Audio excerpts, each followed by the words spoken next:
World कप जी match में Bharat Australia के 6 विकेटुन ता शिकस्त दई छड़ी है। अपडेट किया वर्ल्ड कप जी मैच में भारत ऑस्ट्रेलिया के 6 विकेट्स ता शिकस्त दई छड़ी है।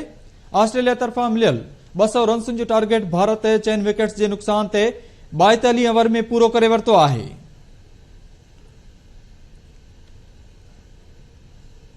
अपडेट किया वर्ल्ड कप जी मैच में भारत ऑस्ट्रेलिया के 6 विकेट्स ता शिकस्त दई छड़ी है। ऑस्ट्रेलिया तरफा मिलियल 200 रन्स जो टारगेट भारत 4 विकेट्स के नुकसान से 42 ओवर में पूरो करे वरतो है। इन हवाले से अधिक तफसील लाइन ते मौजूद है स्पोर्ट्स एंकर पर्सन मुजाहिद सोलंकी। जी मुजाहिद, वर्ल्ड कप जी मैच में भारत ऑस्ट्रेलिया के 6 विकेट्स ता शिकस्त दिनी है, अपडेट कजो। जी बिल्कुल, ही 13 क्रिकेट वर्ल्ड कप है। अज तमाम अहम मैच हुई ऑस्ट्रेलिया ए भारत की टीम विच में।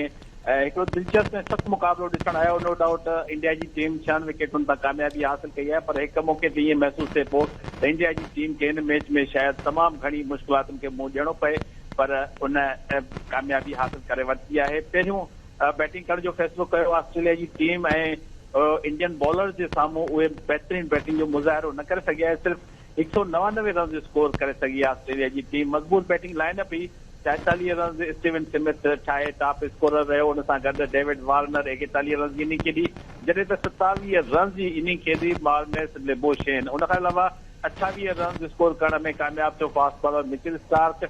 अहिड़ी तरह सां 52 ॾाई 3 ओवर में ऑस्ट्रेलिया की टीम सिर्फ 199 रन स्कोर करे आउट थी वही। उन्हनि खे आउट करण में जिन बॉलर्स अहम किरदार अदा कयो उनमें रविंद्र जडेजा हो, जिन 10 ओवर में 2 मेडन ओवर करे 28 रन ॾेई 3 विकेटूं हासिल कयूं, जॾहिं त कुलदीप यादव 2 विकेटूं हासिल कयूं। उन सां गॾु जसप्रीत बुमराह उन भी 35 रन ॾेई 2 विकेटूं हासिल कयूं, जॾहिं त मोहम्मद सिराज ऐं हार्दिक पांड्या जे हिसे में हिक विकेट आई। उन खां पोइ जेको टारगेट इंडिया की टीम के मिलियो उन जे शुरू जा जेके 3 बैट्समैन हुआ ॿिनि जी मजमूई स्कोर ते आउट थी विया।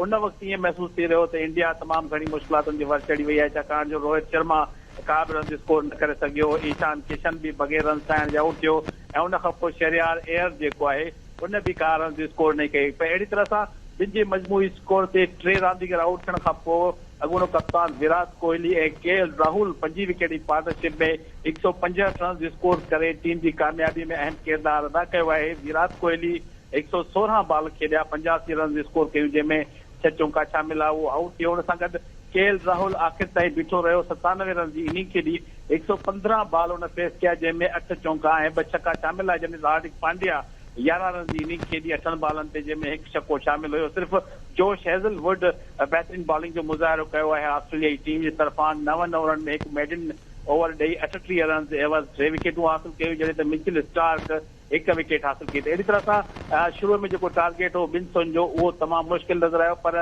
विराट कोहली ऐं KL राहुल की शानदार बैटिंग सबब भारतीय टीम ऑस्ट्रेलिया की टीम के 6 विकेटुन तां शिकस्त ॾेई इन 13 क्रिकेट वर्ल्ड कप की 5 मैच में कामयाबी हासिल करे वरिती है। जी वॾी महिरबानी अपडेट करण लाइ।